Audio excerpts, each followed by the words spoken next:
Wake up every morning, gotta seize the day.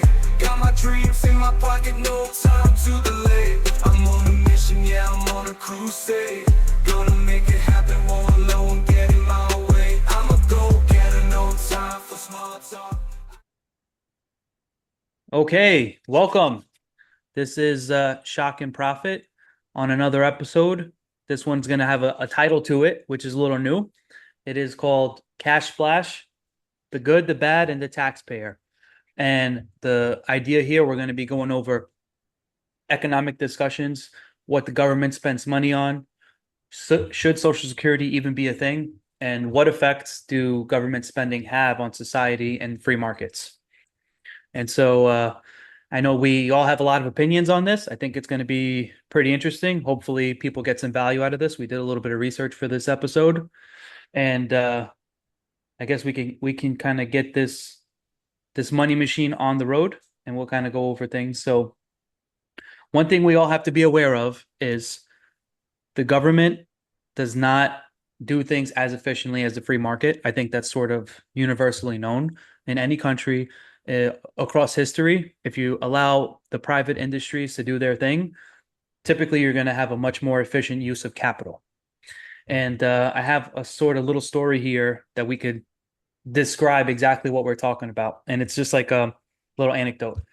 So, a man once visited a small government office in a rural town where he noticed a peculiar scene. In the corner of the office, there was a brand new state-of-the-art computer sitting on a desk, surrounded by stacks of paperwork. Curious, the man asked the clerk, "Wow, that's some fancy equipment you've got there. How much did it save you?" The clerk looked up from his paperwork and smiled. "Oh, this doesn't save us any work at all." "Really?" the man asked, surprised. "Why did you get it?" The clerk chuckled. "Well, we had to spend the budget before the end of the fiscal year, so they'd cut it next year. So we bought the computer, but since no one here knows how to use it, we're just using it to hold down papers so they don't fly away when the door opens." And that is a perfect example of the distortions of government. In theory, it's supposed to be really good. They give you a budget. If you stick to the budget, they'll keep re-upping the same amount for the next year. But if you don't use it, then you lose it. Whereas in a corporation, if you don't use your budget, what you don't use becomes profit. And that sort of filters its way through the economy in a much better way. So that's just one example of many that you can sort of understand exactly like what does the government do and how does it work. Now, what do you believe the core functions of the government should be generally, in your opinion? To protect the people, keep law and order, Mm-hmm. and prevent like a meltdown, of the society. Okay. And so the primary function for you is just purely a safety perspective, and they should just sort of be like a wall protecting us, right? Right, right. So, like if somebody's being scammed, right, like a fake, a fake stock kind of scheme thing, something like that, or if people are running around the street stabbing or killing each other, or if we're being invaded by another country. These are the things the government needs to step in on, and that's why they have laws and regulations and things of that nature, and they have a standing army ready to protect us. Other than Right. that, they should stay the heck away from us. You know. Well, there's several areas that the government actually spends their money on. And I have them detailed for us so that we can sort of go over each of them. But at their core, they go over public services. These are things like healthcare, public safety, police and fire, and welfare systems. Then there's infrastructure. So they take care of the roads, the airports, public transportation systems, utilities, defense and security, which is one major aspect that you touched upon. Make sure that obviously no one invades us and that we can continue to live prosperously.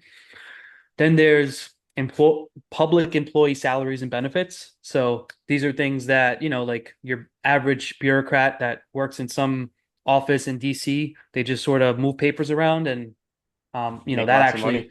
actually, they make lots of money. Some of the jobs others may perceive as being more valuable, things like teachers, police, firefighters, and maybe even government clerks.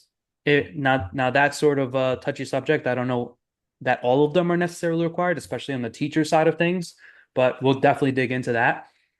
Then there's the interest on the debt.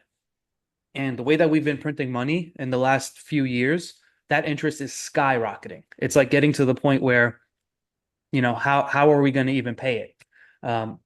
Also, they have a way of manipulating interest rates, so that actually affects their own payment of those interest debt on debt. But something that when you allow the government to take over, they have a tendency to put themselves between a rock and a hard place. Then there's subsidies and grants. This is a major issue for me.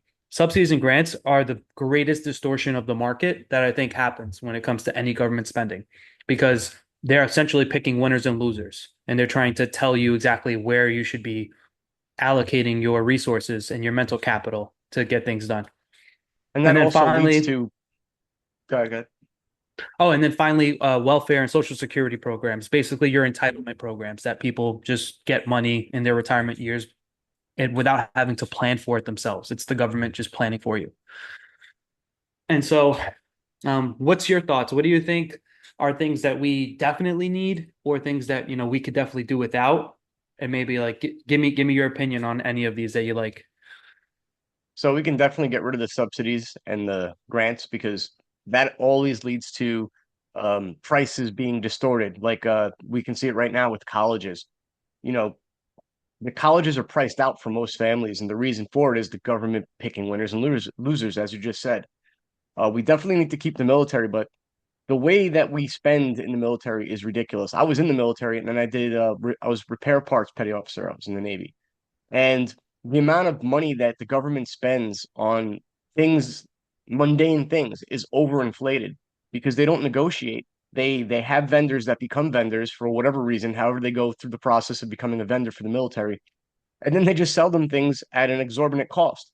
Now, yeah, there's a lot of red tape, so they have to raise the price a bit, but if you got rid of that red tape and you just let people spend the way they wanted to spend, or you had people in charge of spending and saving money, the military costs would drop significantly. Um, but yeah, so the military is one of the most important that we definitely have to have law and order, like you said, police, firefighters, although most counties throughout the United States have voluntary firefighters. So yeah, we can do without that. That's like that in my And county, then actually. same here. And then, you know, education, we definitely need education, but with today's modern technology, most of it can be done online. Most of it can be done without, you know, probably a fraction of the teachers we have right now. So you get somebody to put together a curriculum, video it using AI tools, you can bring that cost down significantly and it'll be more efficient. When my kids were homeschooled in 2020, they were able to finish all their work within 2 to 3 hours every day, you know. Wow. And when you send your kids to school, they're gone for 8+ hours sometimes, between the buses, getting to class, settling down, bringing them to lunch, bringing them back for lunch, like going to the art class, getting them all to line up and essentially march. All that time is wasted. Assemblies, 2 to 3 hours a day. That's all it's needed. Imagine we made them do 4 hours a day, from home, or 4 days a week doing 5 hours a day. You know, Right. And what about the entitlement program? So what do you are you a proponent of, like, you think Social Security should be a thing, Medicare? Do you think that those are have a positive impact on society, negative impact? so due to the subsidies, as you mentioned before, things like teachers, colleges and hospitals, the prices have gone up so high. The other big problem with hospitals is you have tort laws that are ridiculous. If we did some tort reform, you could bring down the cost of hospitals. The reason I say all that is because Medicaid or Medicare, I'm not sure, which is the one for people who are elderly, is kind of like a necessity almost right Medicare. now. Medicare, thank you. Due to these things, because people when they retire, they don't typically have health insurance, right? And that's when you need the most health insurance is when you're at that age, because that's when health problems are really starting to rear their head because you're getting older. So with that one, with the current state of the world, I think is a necessity, but Social Security is a waste. You're allowing government officials to borrow money against it, which was never supposed to be a thing. And this money's being taken out of your paycheck without your consent. The minute you start earning money, they start taking it. And then when you retire, like for me, I'm probably not even going to get it. It's probably going to be gone. I'd rather just have all the money that they took from me, give it back, let me invest it on my own. Even now, all the time I lost, I'm 41 years old. If I would have started when I started working at 14, keeping all that money and banking it from then to now, I'd have millions if I would have been investing it in gold or in, stock, Google, Chase, whatever. Right. Um, so yeah, it's complete nonsense, and it's theft. Especially the fact that they've been taking it against our will, and now it's going to be gone because they giving it away to people who don't deserve it, who never worked, who never earned it, Right. and Yeah. borrowing Well, against it. yeah. Well, one major aspect of that is, when people, the government is basically saying that you don't know how to manage your own money. And I could Exactly. say, I would say relatively confidently that based on the average savings in America for like the average family, they're not really able to put much away. And, Americans, I don't know about other countries, but Americans specifically, we have a tendency to always live above our means. Obviously, there's that sort of kind of being curtailed because of the rampant inflation and things that are going on within the society. But when people get money, like a good example of stimulus, when the stimulus happened during the C-19, everything went up in price, especially the luxury markets, and all of that money that was flushed into the system went right up to the people who actually generate things and create supplies. And it's a good example of, the money is just a byproduct of the mentality. And I think that in order for these systems to go away, you sort of have to upgrade the mentality of the people. And that's going to be difficult to do because some people, they just are not like, when it comes to education, what exactly are we teaching? We have a big budget for Yep. education, but we're not teaching people the actual tools they need to like thrive as they get older. And so that's by design, or it would appear that way because if you look at the Social Security and welfare programs, it's set up so that way people don't have to take that second thought. They say, oh, I'm taken care of in the later years. But, like all programs that are set up this way, there's all the best intentions in the world. We don't want people living in the streets, but it's just sort of a way to like separate families, in my opinion. Because if you go like maybe 7 generations back, families would stick together in the household. There wasn't this whole mentality of you're 18, get out of the house. You have to be on your own. Or you're older, you should be able to take care of yourself. Your parents don't live with you or anything like that. So it was sort of like a breaking apart of the family in order to insert government into like the everyday life of an individual. Yeah, the only thing with that all that I disagree with is, like I said, in the current state of the world with hospital and prices on medical, you could have done everything right, right? You could have like $6 million, $8 million put away, and then you turn, 82 years old, whatever, and you don't want to die, and you've got some issues, and the medicine might cost you $50,000 a month, you know, and you might have to get procedures that cost, 600,000, whatever, and you'll bleed through that huge savings really quickly without medical insurance. So, and then if you want to pay for medical insurance at that age, the charges are going to be ridiculous. We're talking $7,000 a month, to get insurance at that age. And that's just because of the way the government has intervened. It's the way that our tariff law, tariffs, not tariffs, I'm sorry, the way that our people can get sued because they have to have ridiculous medical insurance, and that adds to the price of hospitals and doctors. And people are filing fake lawsuits like, oh, the doctor did this or the doctor did that, prescribed me the wrong medicine. So they're constantly getting sued and having to get lawyers. So it the way the world has gone in that direction has made it so insurance is priced out for most people, and most people aren't going to have 8 million at retirement. They might have 2 million, 1 to 2 Right. million. So they're going to piss that all away in a couple of years. So we need some kind of system. Maybe instead of a Medicaid or whatever, maybe we just have a lower cost health insurance plan that they can buy when you reach a certain age. I don't want to say subsidized, you know, but no private company is going to want to take that on because it's a loser. Unless we change the laws, unless we change the way that we subsidize things, unless we stop having, like right now, people who are on welfare, they get free health insurance. So that's also priced in, right? You're picking winners. So now they can rate. They know they have that guaranteed government money, so they raise their rates. And then what happens is when people get older and need it, the rates are now raised. So we have to fix it throughout the whole system. But right now, the way it is, we need that one safety net for people, I believe. But I'm completely against everything else, right? Like we don't need welfare. We don't need, you know, um, all these systems, like you said, it's designed to break up the family.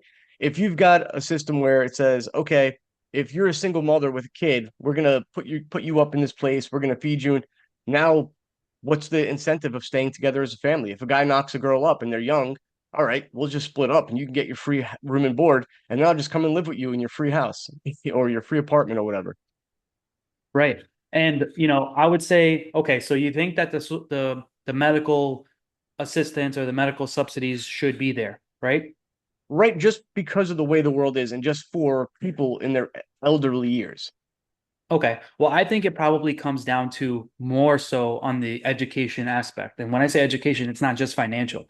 People don't know what to eat. They get themselves sicker and sicker every year. They don't really True. encourage exercise. They have sugar in everything that you eat and all these refined and processed oils and all these foods, even the things that you perceive to be healthy, they're actually not.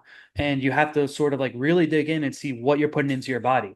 And so the medical issues that people have, and I'm not saying all, not all, but there are a large majority of people that have these medical issues specifically because they put garbage into their body, they make themselves sicker and sicker, and then we're stuck on the hook to pay for someone else who made poor life decisions. And that's where I find the issue with subsidizing or giving people medical care in their older years, because there's plenty of older people that are perfectly healthy and wouldn't need it. And it's because they made the right decisions throughout their life. So it's like if someone blew all their money and then they have nothing left, it's like, well, why is it the society at large's responsibility to pay for it? It doesn't Yeah. actually make sense.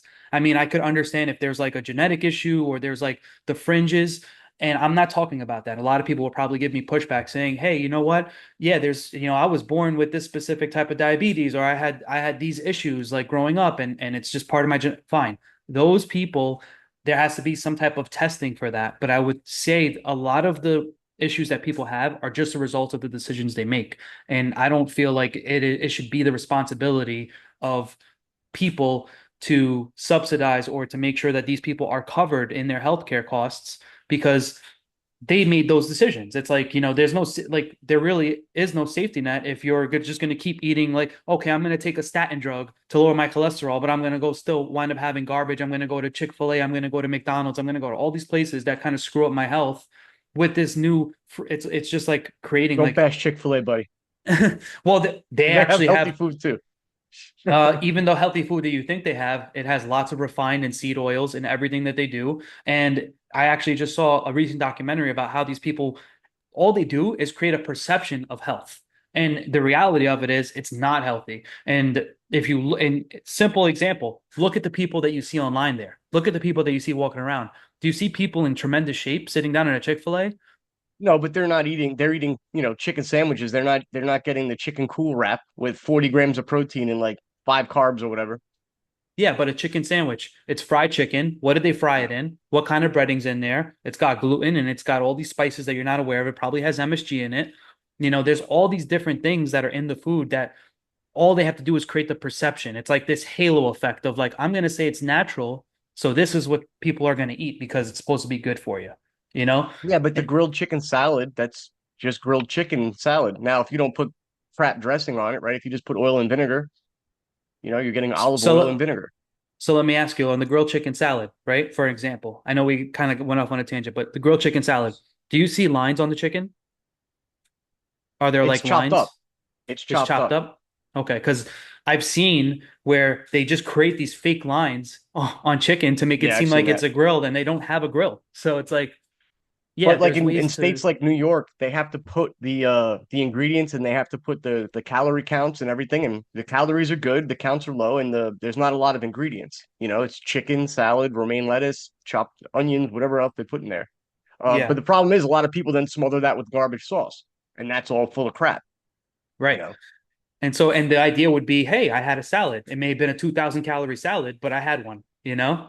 And and Yes, and that's exactly. where the distortions come in. It's like a manipulation of the people. And it's not to say you should never go out and enjoy yourself, but that should be In a moderation, treat, right? It's not exactly. people do this every single day, 2, 3 meals a day eating out. That's not how you live a healthy lifestyle.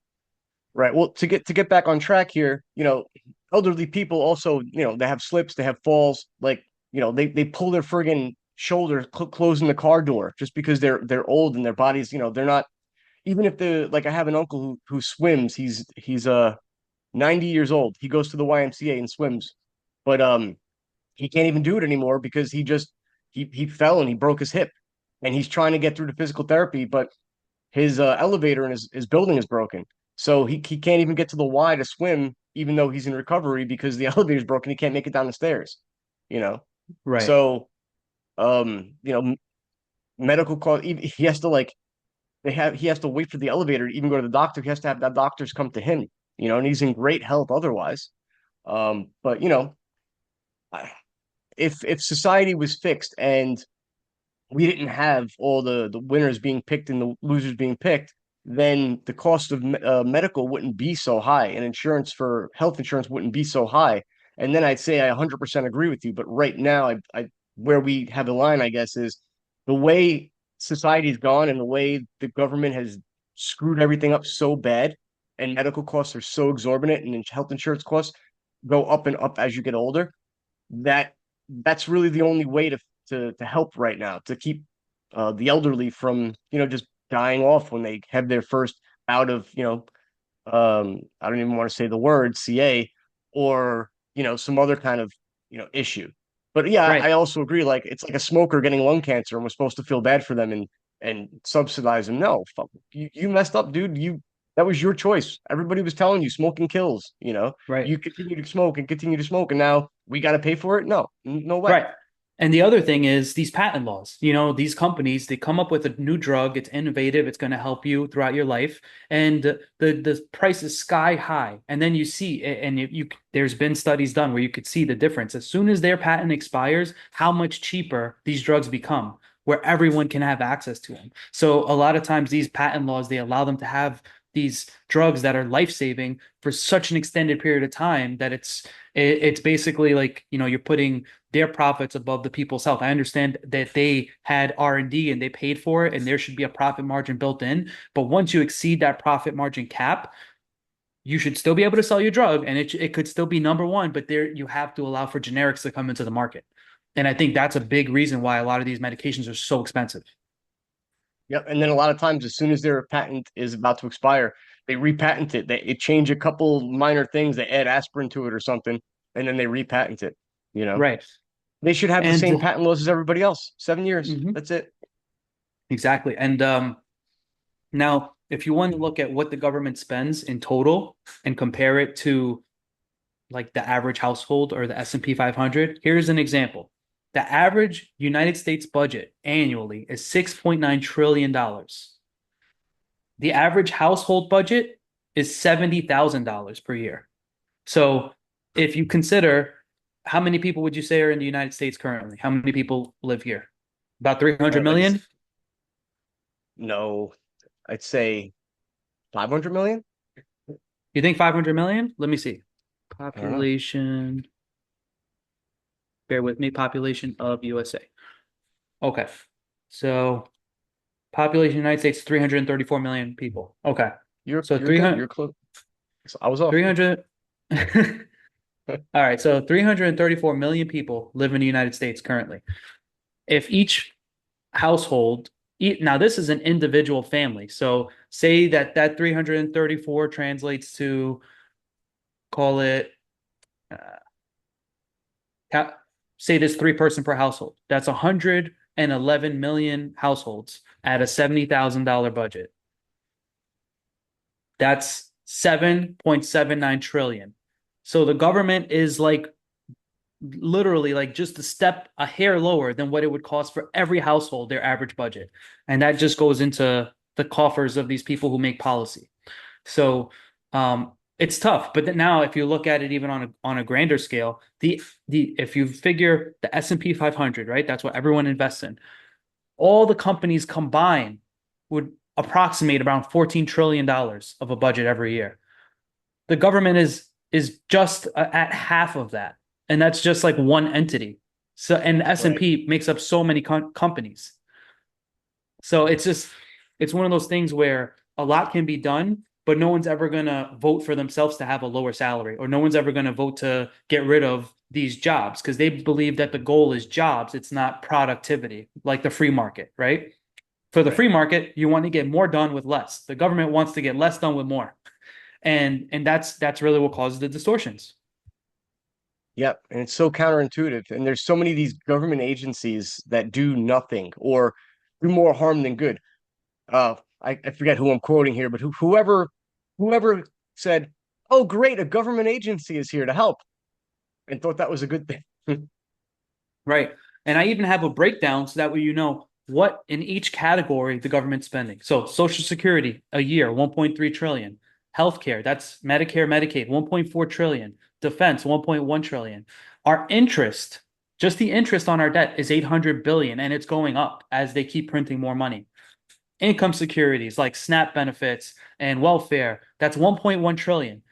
Veteran affairs, 300 billion. So the veterans, the people who fought for this country, who put their life on the line, they're a tiny fraction. They're literally right almost at what the education budget is, which is 290 billion. So if you look at like what's actually happening, it's pretty clear that when the government found out that they could buy votes, where does all the money go? Entitlements, Social Security, health, Medicaid, Medicare, income security, all of the things that allow them to continue to get voted in, that's where the money goes. So you can clearly see the delineation of like what they're promoted and what there's an incentive structure. Okay, what's the incentive structure? Absolutely. Let's take money from the people who are doing things and give it to the people who don't so we can get the votes. A perfect example of how badly they do things and how it negatively affects the rest of us was the Cash for Clunkers program, right? They had this program where you bring in, I mean, you all know it, right? You bring in your clunker, you get money from the government, money from our salaries, essentially, that comes out of taxes to help you buy another car more expensive. I think something like 50% of the cars that were purchased with this program were repossessed because the people couldn't afford the payments. And then how did it affect the broader market? In the years to come, people couldn't find used cars to buy. So used cars became super expensive, priced out. And that's Exactly. still a problem today. People are still having trouble finding used cars, and used cars that used to be, affordable to some teenager buying his first car, or somebody buying an extra car so they have a work car to go back and forth, are now priced out. They're now super expensive. So Right. it negatively impacted everything, right? It raised the cost of new cars, it raised the cost of used cars, and people bought beyond their means, like you mentioned earlier, and they got it repossessed because they couldn't afford it. You're talking about that people are irresponsible. Yeah, it's a fact because just take a look in the streets today. You said 70 something thousand is the annual budget of a household Yeah. in America. For a household, right. How many people do you see driving around in 50, $60,000 cars? Exactly. You can't go down the street without seeing a $50,000 car because most cars cost around 50,000 brand new. Right. Yeah, and you have So, to consider that with all of these purchases, they're not being made with cash. It's not like people are right. earning this. They're borrowing from their future selves with interest in order to achieve a day where they have some sort of luxury. And it's just a matter of that. I think we're not encouraging people in this country to be more conservative fiscally, to save their money, to do things the right way, so that way in the future you don't have to be relying on the government. Another big thing when we getting back to the medical costs, there are lots of ways to save money on medical costs. And there's all these different programs, which I would actually agree with the government side. And that would be something like a health savings account, a flexible spending account. You could do things where people are incentivized to put money away so they don't have to rely on the government. And it's just, Yeah. and those incentives, where does that money go? It goes into a savings account in your name. It's not like something that the government has access to and they could just start spending it at will. Those types of things make sense, but Yep. a lot of times it's not encouraged and a lot of people don't even know about them. That's a big issue. And it comes back to the education. The government is spending $290 billion a year on education. And I feel like as a country, we're going down on the IQ scale. And it doesn't make any sense. It's like, okay, so then that education bill, we could wipe it away. We don't need these bureaucrats telling us most of the education budget goes to administrators, doesn't even go to teachers. So it Yep. really doesn't make any sense. yeah, I mean, where I live, we pay a school tax. If I was just to take that to privatize, and get my kids' education privately over the computer, could do it for a fraction of the cost, and then I don't have to pay all that tax. Right. But you have And to then the people consider, that don't have kids, they don't have to pay the tax either. right. And also consider this, the education board of ed and all of these different subcategories of unions, they have a foothold in these lobbyists and the people who go to the government and say, hey, we need this Yeah. spending. So I think the major step that has to come forward is no more lobbying, no more allowing government agents or people who worked in the government, Congress, House of Representatives, to go ahead and leave their job to a cushy private industry job that was directly related to what they were making policies about. There should be like a 10-year cool off period where you cannot work in any company that was affected by the bills you wrote. But again, Yeah, I comes mean, back to, are they going to vote to take money out of their own pocket, even though no, it's for they're the not. better of society? Right. They should make it every citizen has a fixed amount of money that they're allowed to donate to a politician, right, to lobby. Right. And every company has also a limit as well. And then get rid of super PACs altogether. Those are where organizations, you join a super PAC, there's unlimited amount of money that you can raise for any government, any potential candidate that you like, which is nonsense. Like, why does that exist? Other Right. than to make politicians rich. They're all millionaires. How are these people with, 150, $140,000 salaries? How are they millionaires? Well, it's insider trading. The things that are illegal for us, meaning information that's not publicly available, they're allowed to trade on. They're allowed to use their information, insider knowledge about this vehicle is going to be approved or this specific technology is going to be approved, and they can trade on that information. So it's it's But it's also the the lobbying. They get to keep that money or they get to spend it so they can keep their salary. So they're essentially have no living expenses. Exactly, exactly. And if you go back to, like, for me, I feel like one of the biggest issues comes back to Social Security and Medicare and all these entitlements. And just to give you sort of a little history, it started with the Social Security Act of 1935. And who was the president at the time? Franklin D. Roosevelt. The program was created during the Great Depression when everyone was facing economic challenges, and government does what it does in government fashion. They take they take an issue, or they take basically a calamity or something that's going wrong in society, and they use that to enforce new laws and change what's existing, and always to their own benefit, not to our benefit, you know? And Right. it's going to be one of those things where at some point we're not even at replacement levels, right? It takes four people actively working to cover one person who's on Social Security. If we're not at replacement levels, if we're replacing two people, right? We're at 2.9 replacement level or just about, where that's not four people. There's going to be an inflection point where we're no longer even, it's not possible for us to pay for these people in retirement and pay for these medical programs. I feel You know, like the old generations essentially stole the wealth of the youth and pulled the ladder up behind them, so that way, oh, as long as we're taken care of. And then when the consequences of their actions are shown, they're long gone. They've been dead for years. Doesn't matter anymore. yep. So just another factoid here with 1933, that same president also suspended the gold standard temporarily, um, which was then again removed completely by Nixon years later. But Exactly. that was And also to help pay for those government expenditures. and what is the benefit to the government to suspend the gold standard? What's the They major can print benefit money. there? They can print money Exactly. then. It's not tied to anything. They can just, and now they, without there being any constraints on the money that they can spend, now they can buy as many votes as possible.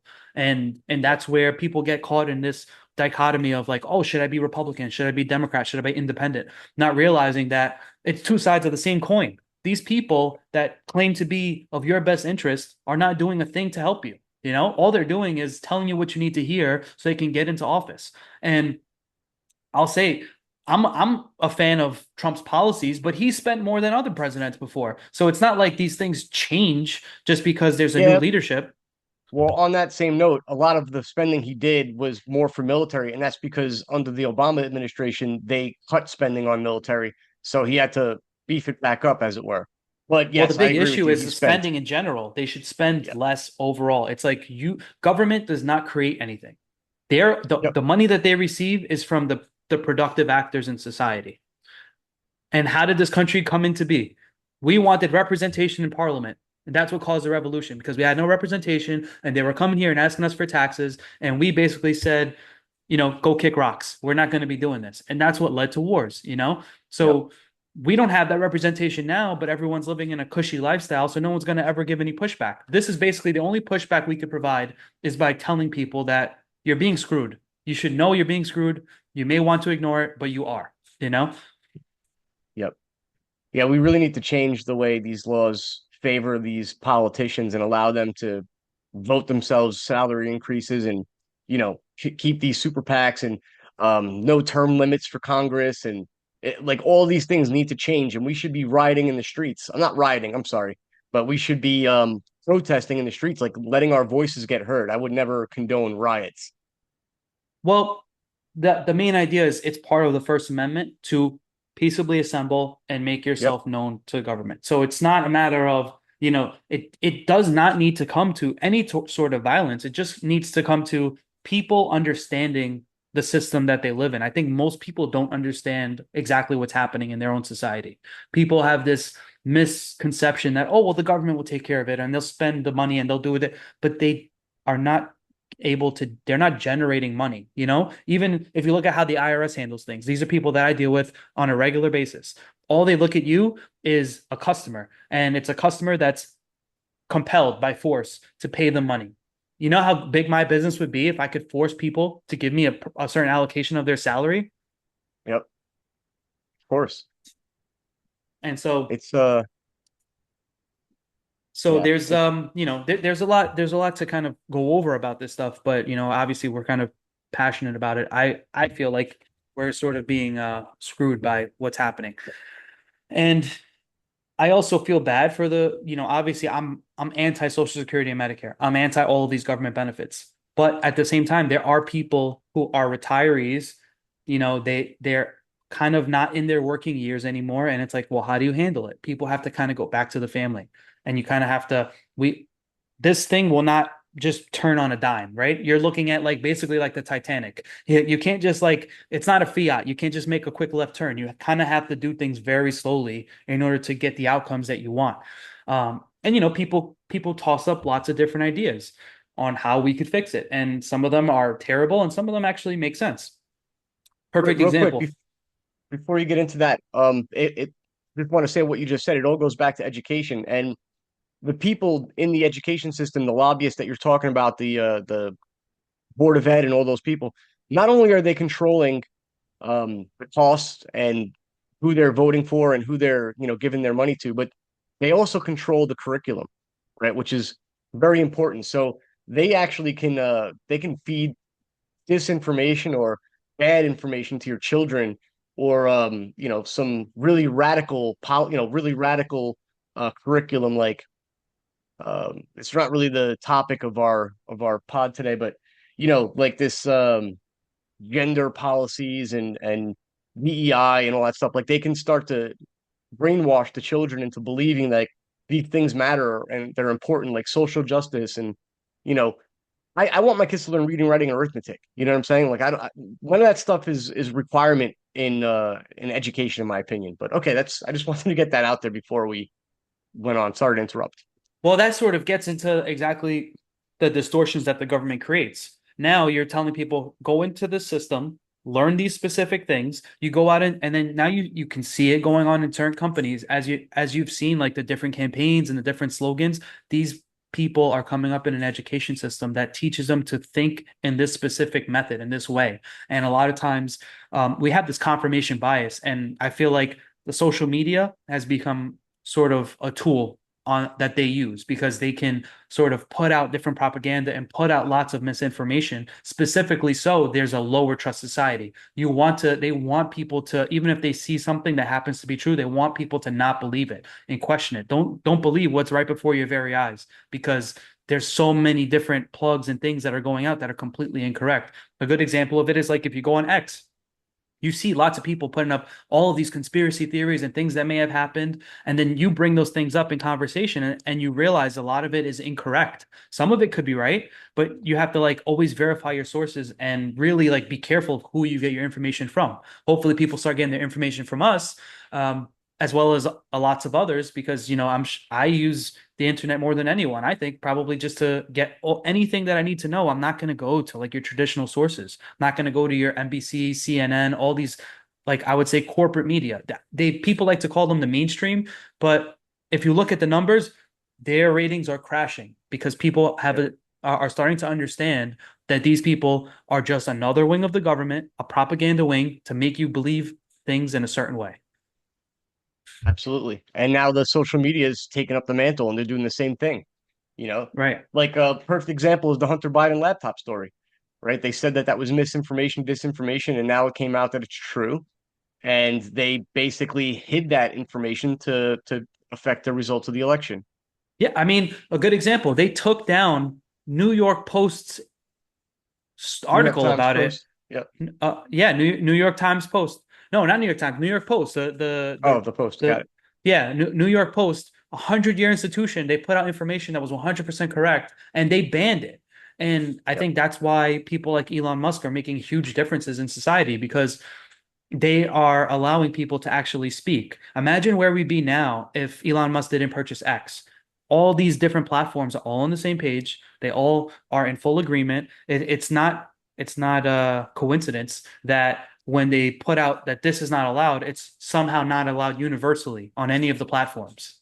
Right. It's because they're sort of together in it. They're not doing anything for your benefit. It's like, okay, the government says this is the storyline you're allowed to go on. That's the storyline we'll use, Yep. Exactly. you know? And so, I mean, there's lots of people that have varying opinions on, what's going on in the government. I know we have a few quotes from people. So, I mean, do you want to take over that as far as like what does the left wing side of the scale believe about the government? All right. So on these same topics like Social Security, we got like Krugman, Nobel Prize Yes. winner economist. Social Security is a vital program that reflects the commitment of our society to protect its citizens in old age. And cutting benefits is not a solution to physical problems. Instead, we should focus on economic policies that foster growth and ensure everyone pays their fair share. That was like a left wing perspective, and I'll give you one more. Bernie Sanders, we need to expand Social Security, not cut it. The reality is that millions of Americans are struggling to get by, and cutting Social Security benefits will only make it worse. We must have the wealthiest pay more into the system. Correct. So Right. they And want the people to pay more who are earning more, which doesn't seem fair to me. But Well, I mean, if you even want to pick apart Paul Krugman, he's one of the leading economists that you can go when you're going through these indoctrination cycles that they call colleges, especially the public ones. These public colleges teach the Krugman type of economics. I remember me going through school, I learned how this specific economist tries to teach people about the economy. Although it's distorted and completely incorrect, I really fall more into like, the Rothbard type of economics where it's like, yeah, specifically in his quote, he's saying focus on policies that foster growth. What's the number one policy to foster growth? Take away, lower the taxes, take away these programs. That's going to foster the most growth. You see, but in their distorted mind, they think fostering growth means more government jobs. exactly, exactly. And So now, and go ahead. go ahead. No, I was So just I going was to start gonna, reading the right one. Go ahead. yeah, go ahead, go on the route. I was gonna. So now on the right leaning perspective, you got Milton Friedman, and also a Nobel Prize winning economist, libertarian conservative.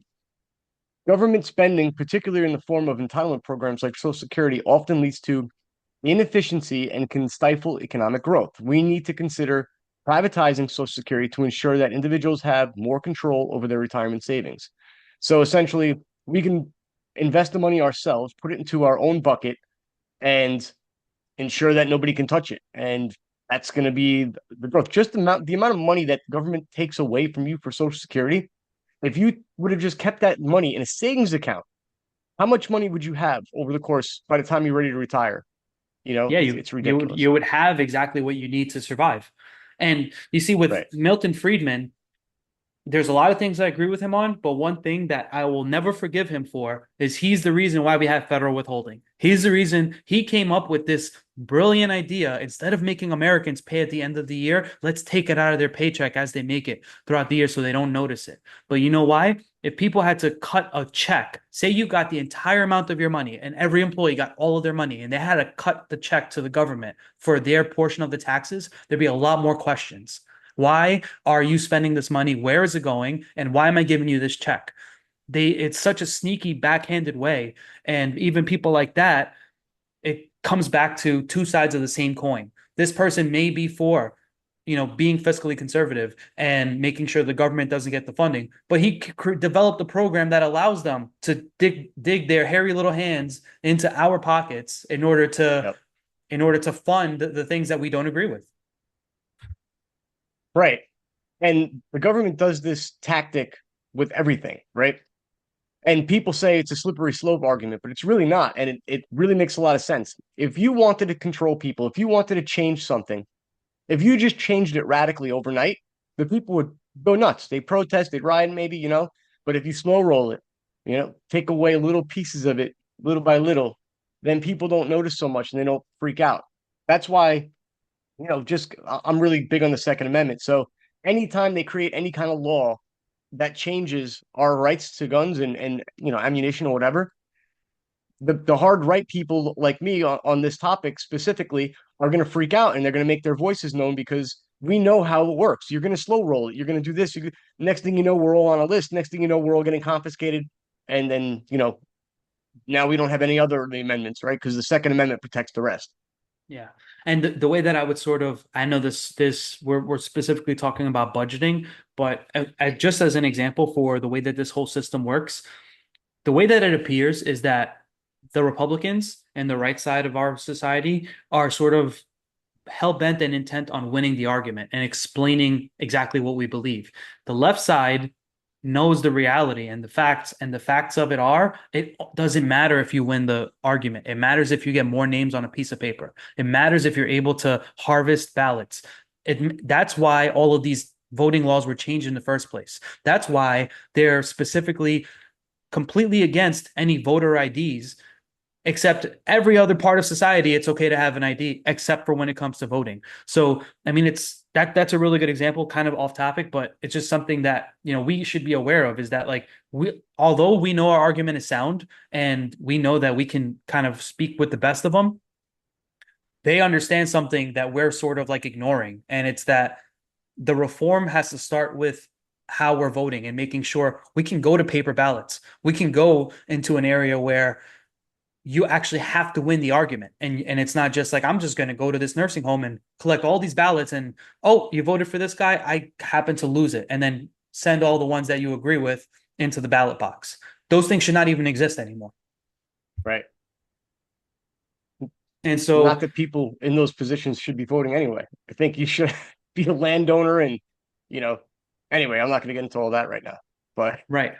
Well, and then, going back to, let me discuss the moderate perspectives. So Ben Bernanke, he used to be the chairman of the Federal Reserve. What does he say? Social Security is a critical safety net for many Americans, but its long-term sustainability is in question. We need a balanced approach that includes both revenue increases and cost adjustments to preserve the program for future generations. Right there, why does the program need to be preserved? It does, like, it's a failing program. They all acknowledge that it's failing and they all acknowledge that people can't afford to live on it, yet they continue to push the fact that it needs to be in existence. I got a solution right now. Go for it. Cut everybody a check for exactly what they put into it. And if you didn't put anything into it, you don't get nothing. And that's it. It's done. Closed. Exactly. But the thing is, will people do that? And is there even enough in there? Well, I mean, it's going to be like basically you're going to see the tide coming and you see who's out there swimming naked. And the government's a perfect example. They're swimming butt naked in the ocean, and you're going to see it right away. If that was ever to come to fruition, you would immediately find out all of the inefficiencies and all of the lies that we're taught throughout all of our educational experience and all the things that we see online. It's not going to work. It doesn't make any sense. But And but can you answer that? Is there even enough money in the system to give everybody back what they put in? I no, doubt it. well, as I said before, it takes four people working to support one person on Social Security. So that's right there in itself is an example of it's impossible. But right, but with all the people who died, young before they collected or whatever else, is there enough? I don't know. No, there isn't. No. I know for sure there is not. And that's why they're already coming up with plans. And there's so many economic forecasts that say by 2034, by 2030, we're going to have to start increasing the age, lowering the benefits, and they're going to slow roll it until that becomes not a thing anymore. Or they basically print the money so that way every dollar you have isn't worth anything. You won't be able to go to the store with 20 bucks anymore. You have to go to the store with 1,000 bucks in order to buy groceries. I think one of the major benefits of the C-19 issue that came out was all of that basically accelerated what the government's already been doing. And people can see that when you go to the market. Oh, so this is what inflation means. So this is how this works. Well, oh, now I understand why my grocery bill became three times the price. Hopefully we get sponsored by Butcher Box. If you're having trouble paying for your groceries, start using some alternatives like Butcher Box. You get your meat a lot cheaper. It gets delivered right to your house. It's frozen and it's grass fed. It's beautiful and delicious. And I mean, there's other prominent voices. They have something to say about it, right? So like a good example, the guy that I was mentioning before, Elon Musk, right? He's like the guy's taking us into the future. What does he say? Government spending is out of control, and that includes Social Security. While I believe in providing a safety net for those in need, we need to rethink how we approach the program in the long run, especially with the rise of automation and AI, which will fundamentally change the job market. So I believe that everything will get better at some point, right? The pendulum always swings. It's not always going to get worse. And I think that we sort of have to also emphasize that there is light at the end of the tunnel. And that light is coming from the fact that there's more information available to people, and especially information that kind of counters the narrative that you see. And I think that's like a big aspect of like changing society. Yeah, but I think the light at the end of the tunnel, in my personal opinion, and I hope this isn't the case, but I think it's going to take another world war before everything turns around. I think after the world war, people are going to rethink the way that political systems work, and it's going to be a big change. I think that's what's going to be the straw that breaks the camel's back, and I think the whole society is going to like there's going to be different countries because countries are going to be eliminated, and what remains at the end is going to be by future thinking people who want to actually make this world a better place. That's Yeah. just my opinion. That's what I think is going to happen.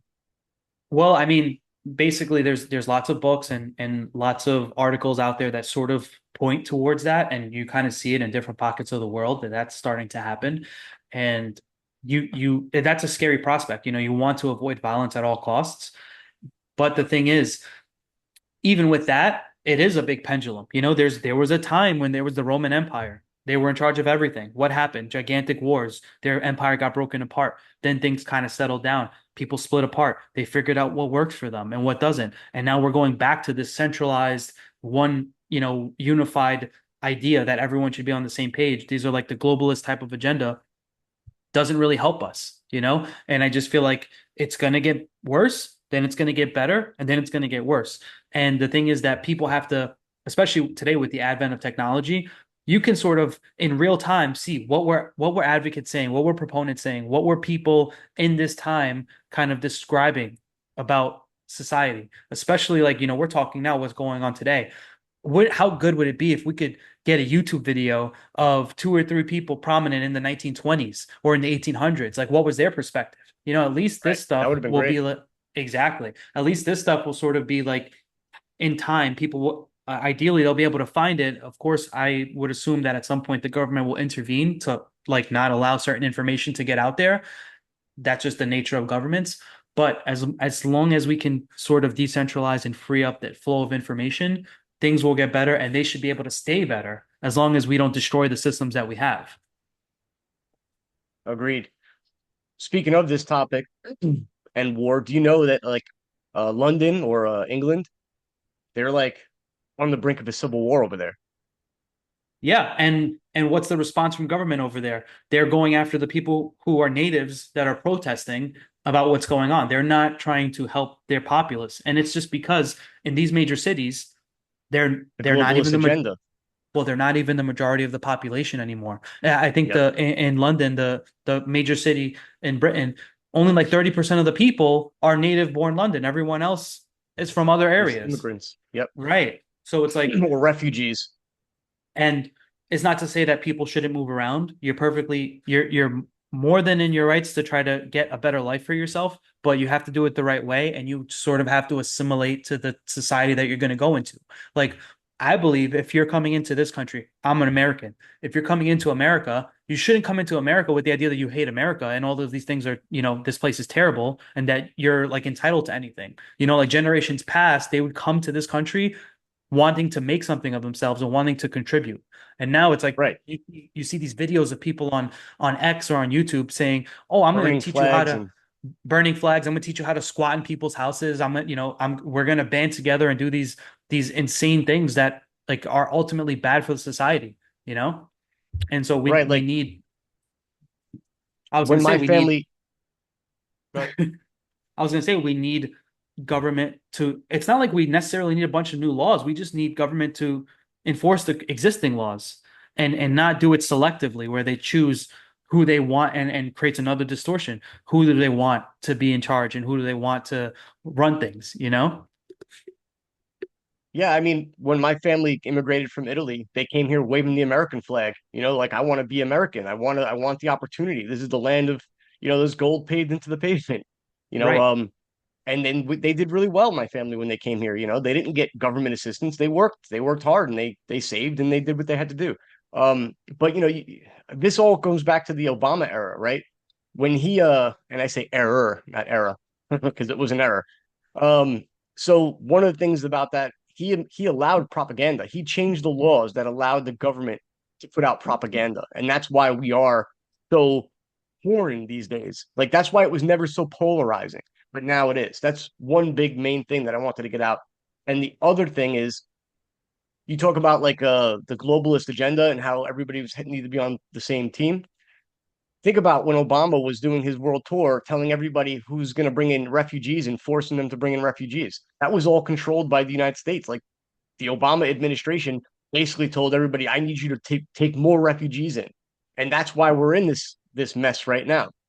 Right. And I In believe America, they dumped them all in one state, and that state is now run by the refugees. Whereas, you know, throughout the world, the the countries are so little that the refugees are taking over the whole country.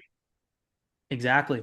And I'm just looking at a little bit of a background on this act that it's called the Smith-Mund Act, Modernization Act of 2012. It was basic if anyone wants to sort of like do a little digging on it. It was intended to update the original law to reflect media and global communications with the rise of digital media. So, I mean, from my understanding, Obama's main campaign when he first came on was a factor of Facebook grassroots efforts and using this technology to get him into that position. And he understood the power behind it and what you could do with it. And that's why those laws changed in the first place. Yeah, if you ask ChatGPT straight up, what is the most powerful weapon in the world? I asked this question. I was actually hoping it was going to tell me like it's some kind of new, nuclear bomb or something. Nope, it said social media. Of That was course. my prompt. What is the most powerful weapon in the world? Social media was the answer. And I mean, that's information. What made in the history, what made armies way more capable and way more effective? Radio communications. They're able to Yep. say where they are, who the enemies they see, and they're able to like broadcast that information across certain lines. Information flow is one of the most important things that you can have in society. Right. That's why nowadays with drones, like you used to have boots on the ground, right? Okay, yeah. There's the hill right there with the machine gun tower. Bomb it for your F-22s. Now you just fly a drone, it spots it, boom, done. Exactly. And that's where as we're becoming more technologically advanced, we sort of have to take a look and see, what makes sense as in what we're doing. And, these things should be used to protect human life, not to kill people. We should be more concerned with like helping people become prosperous.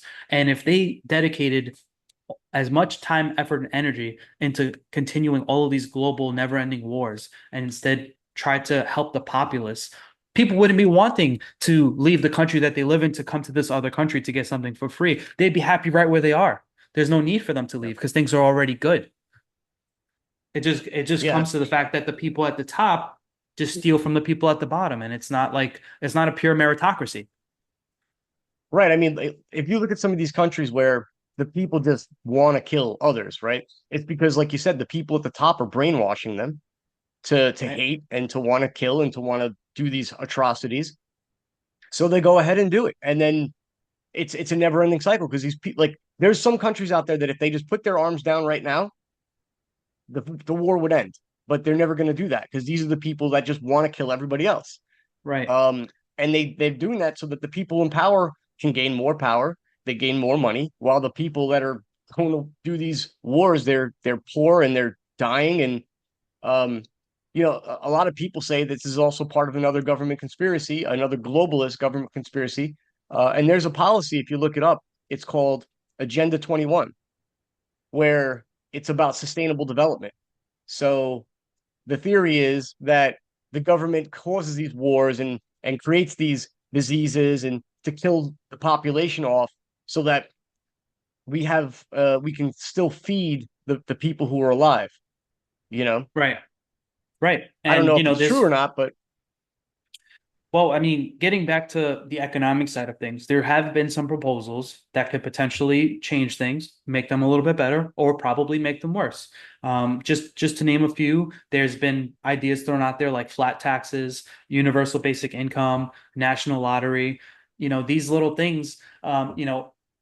The quality of governments and what they can accomplish may be even better. I think the reason why we had, during the Trump years, we had Tax Cuts and Jobs Act, right? That was like a major economic stimulus. A lot of people on one side of the aisle like to say, oh, it only went to the top 1% of the richest people. That's absolutely not true. Your average everyday guy was able to take more money home and spend it on the economy. And through those tax cuts, we generated more revenue because there were more people like, I want to do business there now. So it's all of it is an incentive structure. It's like, how can we bring more money here? It's like, make it friendly for people to want to be here.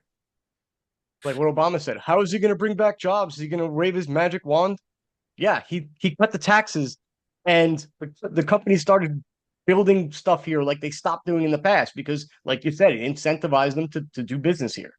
Right. And now when it comes to flat tax, I think that would probably be a much better idea than this whole progressive system where you're paying more into the system if you make more. So you're penalized for doing better in your life that, you have to pay a little bit more of a percentage. If it's a flat tax, then everyone pays at the equal amount, and that's the most fair way to do it. You don't have to worry about people trying to obstruct the tax laws and change things and try to, manipulate things. Flat taxes. And this is coming from someone who's in the tax industry that, it would probably have an effect on my business, but it's better for society. And that's not the mentality of people in government. They don't want to affect society where it would hurt them. So they'll come up with any other idea.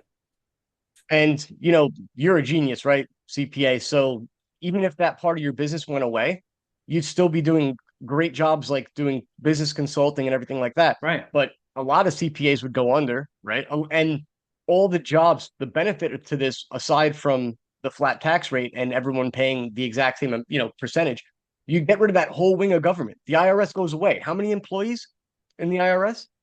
Nah, let me tell you, I don't know the exact amount because I've only been able to speak to only a couple hundred. Well, while you're looking that up, the amount of people getting high salaries plus regular salaries, and you add all that together, it's going to be a lot of money back into the government's coffers, right? Right. And maybe you can even lower the taxes because of that. Or again, if we're going to go flat tax, it wouldn't matter because we're going to have so much, money there. Then we can actually lower that flat tax. Let's say if it's 10%, we can get it down to 8% if we start cutting some of these government programs, and then as we get more efficient and start cutting more, we can get it down to 6%. Then Right. everybody's happy. And in my opinion, just to go back to, there's about 90,000 people that work at the IRS. But in my 90,000. opinion, the money that they're so worried about, oh, lowering the taxes and what's going to happen, this extra money that flows into people's hands You become more charitable. You give more. Right Yep. now, people don't feel like they should be giving more because they're already paying into a system that disperses their money how they see fit. Wouldn't you prefer to give your money to who you believe needs it? Or if there's someone in need, you're more than happy to help them out. Or you can go to any one of a million, charities like St. Jude's, people That's what I that always need the donate to. help. Exactly. People that need the help can get the help. You can feed the money into the system that you believe in and make it more of a free market, instead of all of these crazy distortions. And I got obviously three certificates. and the universal basic income idea, right? Who was it? Andrew Yang that came up with it. What was the idea? Oh, if you give everyone a base level of income, they're going to be able to focus on things that become more productive. Well, you looked what happened when you did the universal basic income during COVID. It was all these people got money, they stayed at home and they were unproductive. A lot of times the productivity comes from a need. You need to be able to support your family and you need to go out there and do something. We shouldn't be paid to sit at home because at the end of the day, some of these people don't understand, like, where does the food come from? Oh, you just get at the grocery store. Does it just randomly appear there? No, there's a supply chain, there's different people all along the way that gets that food to the grocery store. And people just are not aware of that. And that's where it comes back to the education. $290 billion down the drain. People don't have any idea what's going on. Yeah, I mean, if you want to take a look at how some of these people think, just scroll through X, right? Don't read articles, watch videos of people behaving. I watched a video of this girl was at a grocery store saying that this should be free. Like I should be able to get this for free. Like, why? How does that even make sense? But this is how they're uneducated. They don't understand that somebody had to produce that product. Like I think it was a soda. Somebody had to, or I think it was water. So somebody had to create bottles, right? They had to go and pick up this water from wherever source they had, or maybe take it in from a dirty source and clean it, bottle it, and then ship it to a store, like you said, the whole supply chain, and then they sell it to the store. The store buys it at a discount, and then they sell it to the customer for a profit. And it might not even be a huge profit, but it's a profit. So if you give that to them for free, now that store is losing money, right? And they're the ones suffering, where everybody else in the supply chain already got paid. So you're basically stealing from that person's pocket by giving it to them for free. So, Exactly. but Well, they don't understand these things. Like I don't understand how that you cannot understand it. and that's how it comes back to the healthcare side of things.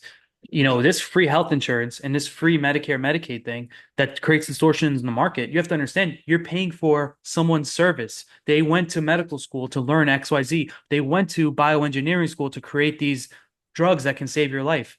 And they're not supposed to be compensated for it. It's basically like saying, like, your merit and what you've built should be just given away freely. And that's without this intervention from the government. Look at how it was in the early days of America, where with very little to no taxes. I know people like to make the claim that, oh, at one point it was 90% taxes. Essentially, no one paid that.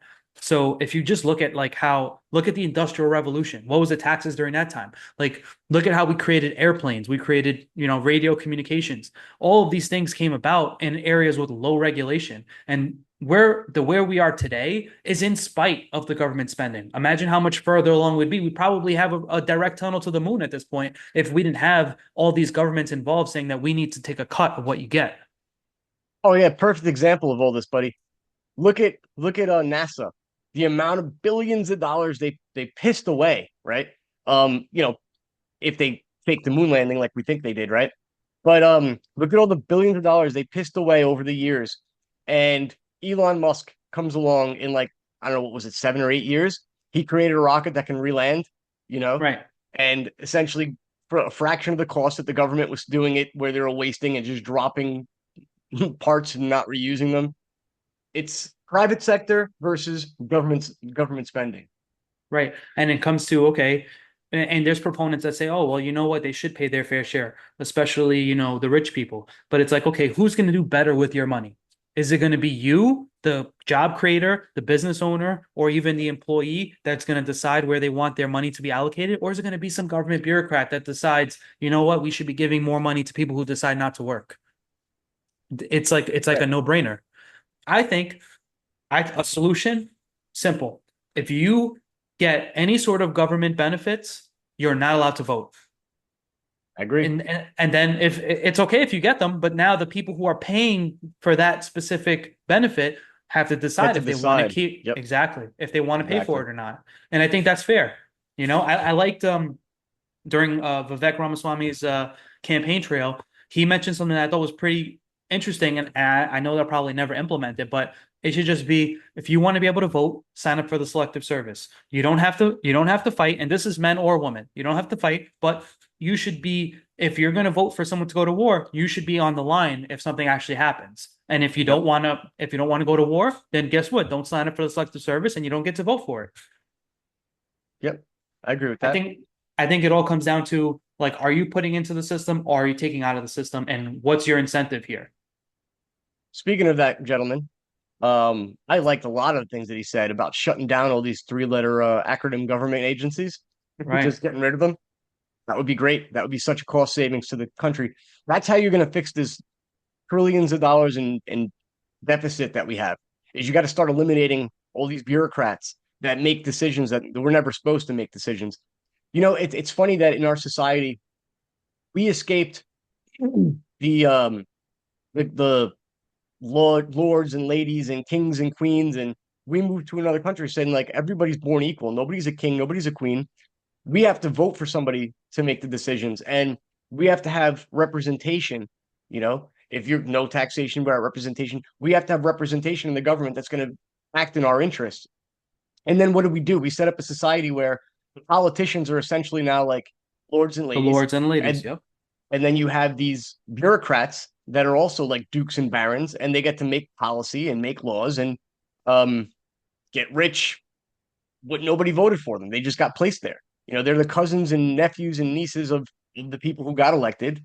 And they put them in these high-paying jobs, and then they write policies, and they have no proof. They've never done anything. Most of these politicians who are making these laws, they have no expertise in the laws that they're making, right? They have no skin in the game. They're basically not even writing the laws. They're just somebody's writing it for them. A government, somebody, some big corporation that wants that law enacted. They have their lawyers write up the law, and then they give it to these people, and then they sign it into policy.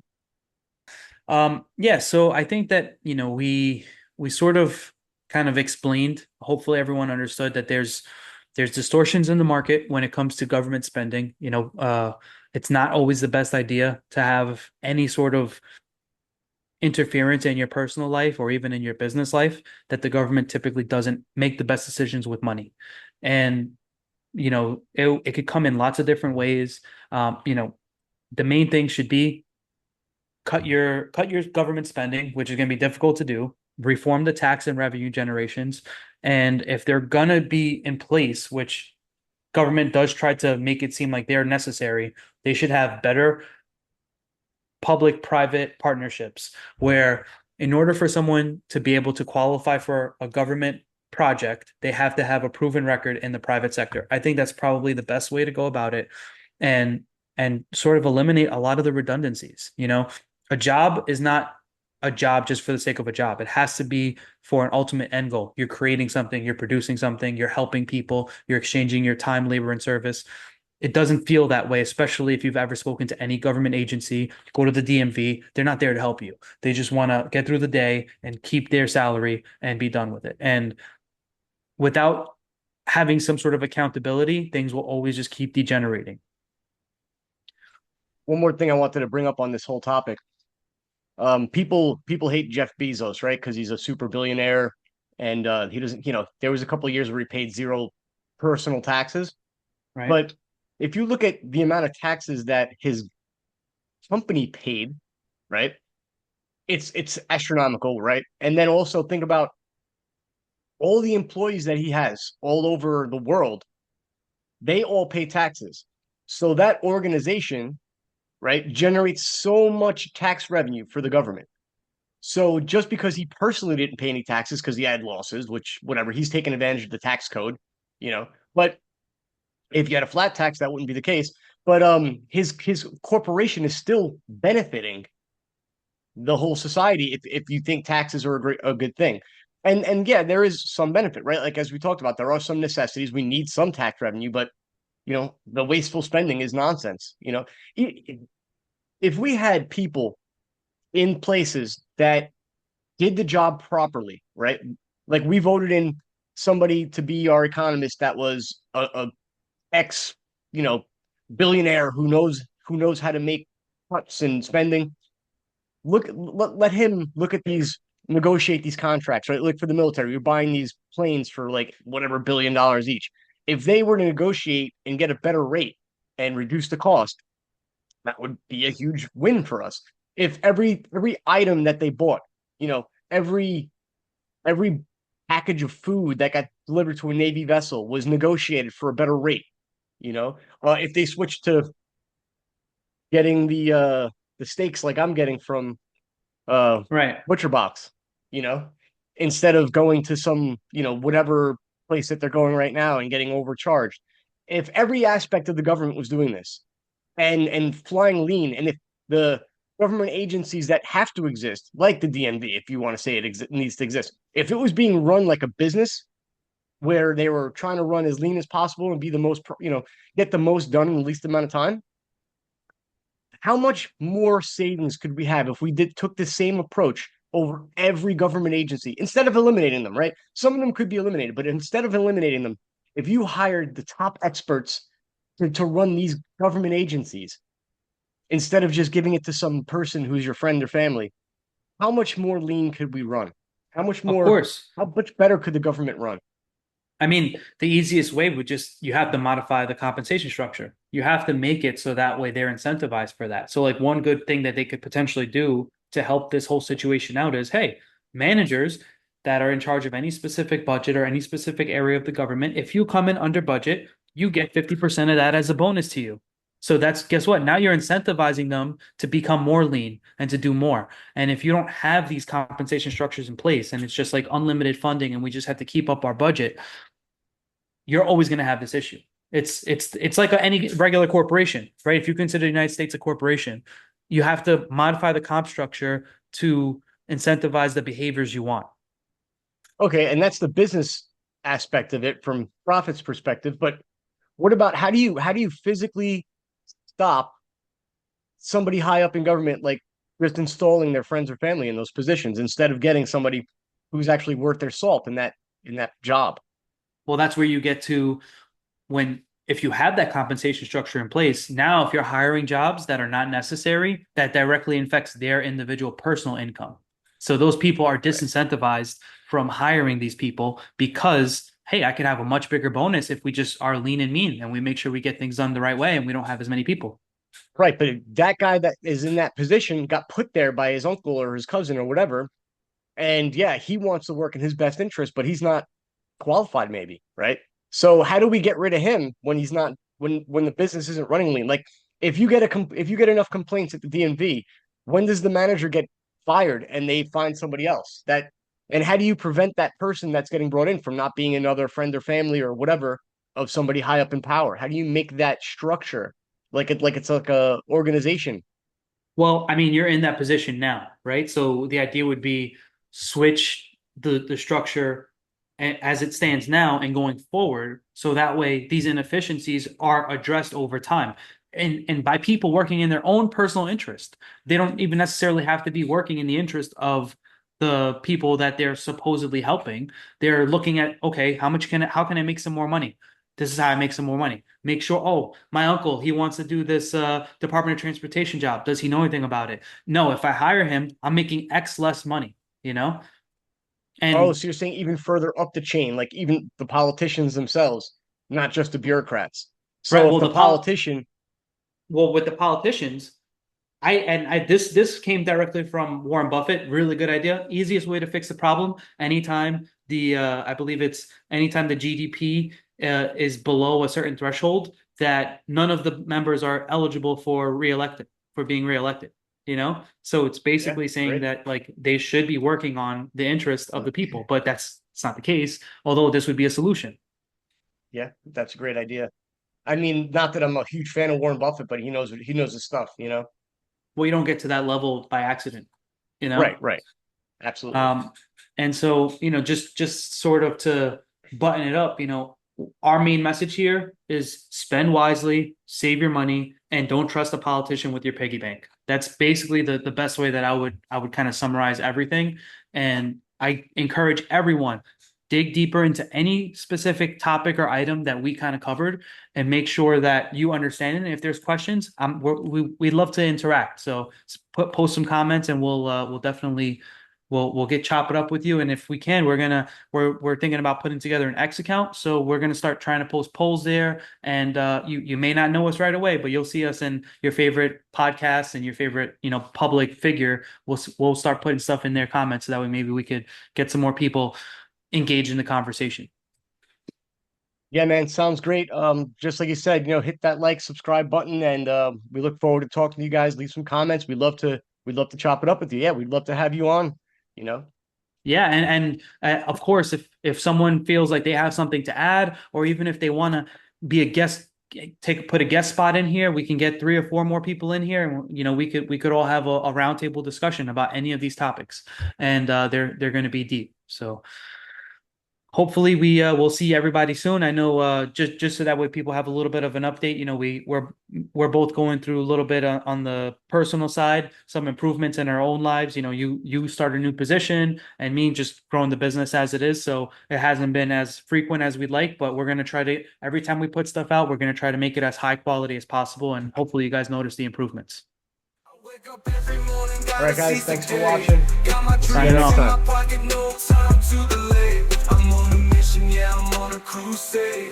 Gonna make it happen, won't alone, get in my way. I'ma go get no time for small talk.